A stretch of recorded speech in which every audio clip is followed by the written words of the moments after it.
JKSSB online tutorial. मैं हूं सतीश और आप देख रहे हैं daily current affair lecture series for your upcoming JKSSB exams. चलिए स्टार्ट करते हैं आज का करंट अफेयर लेक्चर। और आज का लेक्चर स्टार्ट करने से पहले एक इंपॉर्टेंट इन्फॉर्मेशन आप सबके लिए।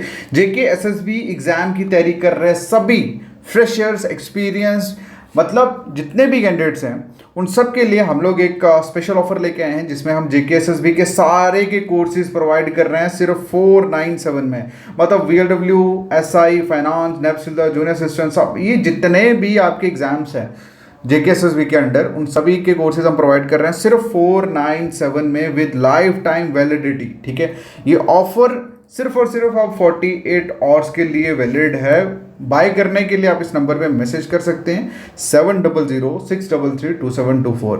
ठीक है, आपको एक चीज़ बता दूं कि ये पूरे फुल कंप्लीट सिलेबस है, इसके अंदर अपडेटेड है। ओके, आपको सिर्फ बाय करना है and after that you have to start your preparation.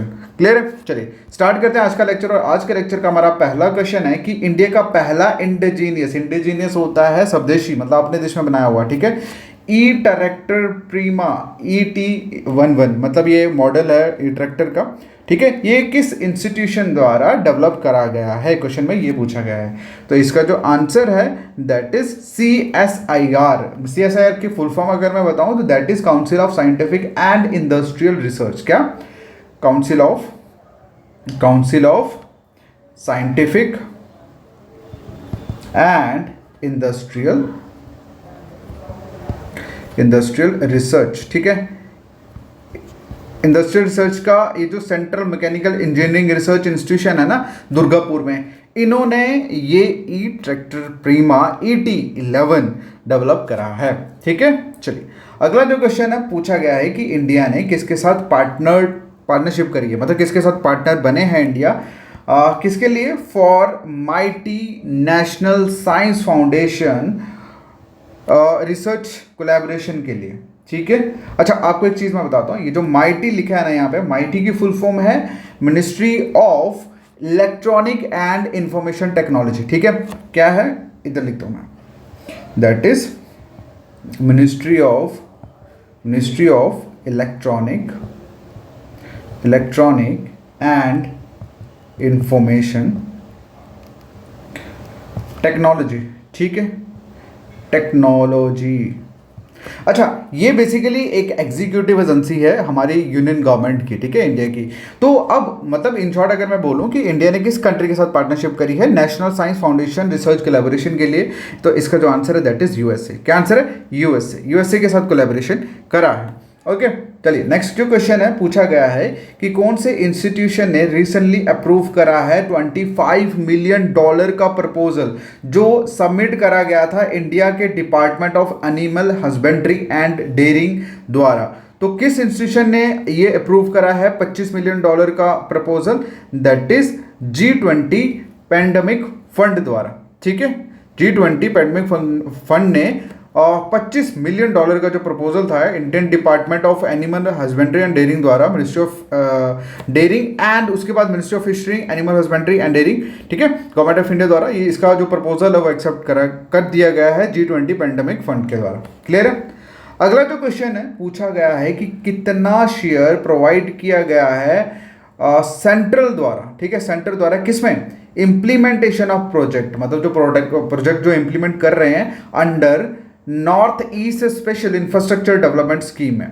तो इसका जो कितना परसेंट प्रोवाइड कर रही है सेंटर, दैट इज 100%। पूरा 100% ही सेंटर जो है वो प्रोवाइड करेगी। ये बेसिकली एक सेंट्रल सेक्टर स्कीम है जो लॉन्च हुई थी 2017 में। तो इसको पूरा 100% सेंटर ही फंडिंग करेगी। ये जो मतलब सेंटर इसको फंडिंग करके स्टेट गवर्नमेंट को पूरा तैयार करके ये जो प्रोजेक्ट है वो देगी।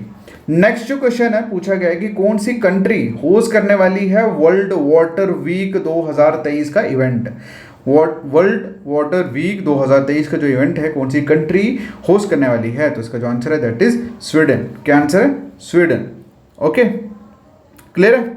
चलो अच्छा, अगर हम बात करें ये जो वर्ल्ड वाटर वीक जो रहा है आप लोगों का 20 से 24 अगस्त के बीच में, ये हर साल मनाया जाता है, याद रखना, ठीक है। और इस बार ये जो वर्ल्ड वाटर वीक जो था इसकी थीम क्या थी? इसकी थीम थी seeds of change innovative solution for water wise world. याद रखना इंपॉर्टेंट क्वेश्चन है, ठीक है। चलिए अगला जो क्वेश्चन है पूछा गया है कि what is the name of the project 17A frigate जो रिसेंटली इनॉग्रेट करा गया है इंडियन प्रेसिडेंट द्वारा 2023 में, ठीक है। तो इसका जो आंसर है that is Vidyagiri. Okay, Vidyagiri. Clear है। चलो अगला जो क्वेश्चन है पूछा गया है कि what is the name of the new scheme launch to augment. Augment होता है बढ़ाना, क्या बढ़ाना, ठीक है। Augment city bus operation by 10,000 e buses on PP model, ठीक है। तो ये जो न्यू स्कीम जो है किस नाम से लॉन्च करी गई है। देखो ई बसेस से आपको पता लग गया, बात करी जा रही है इलेक्ट्रॉनिक बसेस की। कितने इलेक्ट्रॉनिक बसेस के ऑपरेशन की स्कीम, 10,000 बसेस की, ठीक है। कौन से, PPP मॉडल के ऊपर। तो इसका जो आंसर है दैट इज PM ई बस सेवा, ठीक है। तो कैबिनेट ने अप्रूव कर दिया है ये बस स्कीम जिसमें जिसका नाम है PM ई बस सेवा, ठीक है। नेक्स्ट जो क्वेश्चन है पूछा गया है कि कौन सी कंट्री होस्ट करने वाली है जायद तलवार 2023 एक्सरसाइज। तो इसका जो आंसर है दैट इज UAE, ठीक है। बायलेटरल नेवल एक्सरसाइज है ये जिसका नाम है जायद तलवार, जिसका एम जो है दैट इज मतलब सिनर्जी जो है इंडियन नेवी और UAE नेवी के बीच में उसको एनहेंस किया जाए। देखो जब भी कभी ड्रिल या इस तरह की एक्सरसाइज होती है इसका मेन मकसद होता है कि ये जो ऐसा एनवायरनमेंट क्रिएट करना, मतलब वॉर टाइप एनवायरनमेंट क्रिएट करना, ताकि मतलब जो सोल्जर्स है वो प्रैक्टिस कर सके कि किस तरह से रियल वॉर में हमें वर्कआउट करना है, ठीक है। ये बेसिकली जैसे मॉक ड्रिल होती है ना, जैसे आप लोग मॉक टेस्ट देते हो वैसे ही इनका होता है। नेक्स्ट जो क्वेश्चन है पूछा गया है कि इंडिया डिफेंस मिनिस्टर ने अब डिसाइड करा है माइक्रोसॉफ्ट ऑपरेटिंग सिस्टम को रिप्लेस करने का विद विच ऑपरेटिंग सिस्टम। मतलब इंडियन डिफेंस मिनिस्ट्री ने अब ये जो माइक्रोसॉफ्ट का जो ऑपरेटिंग सिस्टम था इसको रिप्लेस करने के लिए सोचा है। अब उसको रिप्लेस किस सॉफ्टवेयर के साथ, किस ऑपरेटिंग सिस्टम के साथ किया जाएगा, ये क्वेश्चन में पूछा गया है। तो इसका जो आंसर है दैट इज माया, ठीक है। माया बेसिकली एक ऑपरेटिंग सिस्टम है जो डेवलप किया गया है इंडियन गवर्नमेंट एजेंसीज द्वारा, और इसका जो मेन फोकस है, मतलब मेन जो एम है इसको मतलब माइक्रोसॉफ्ट ऑपरेटिंग सिस्टम को चेंज करके रिप्लेस करके माया ऑपरेटिंग सिस्टम को लॉन्च करने का, दैट इज कि जितने भी साइबर क्रिमिनल्स हैं वो अटैक ना कर सके, क्योंकि ये जो नया ऑपरेटिंग सिस्टम है जिसका नाम है माया, इसे बैक या प्रोटेक्शन दी जाएगी, जिसे प्रोटेक्शन को इन्होंने लिखा हुआ है चक्रव्यूह, ठीक है। चलिए नेक्स्ट क्वेश्चन है that is who has been appointed as the new managing director of life insurance corporation of India. तो इस क्वेश्चन का आंसर आप लोग करोगे कमेंट सेक्शन में, ठीक है। बाकी मिलता है नेक्स्ट वीडियो में, तब तक के लिए thank you so much, take care, bye bye.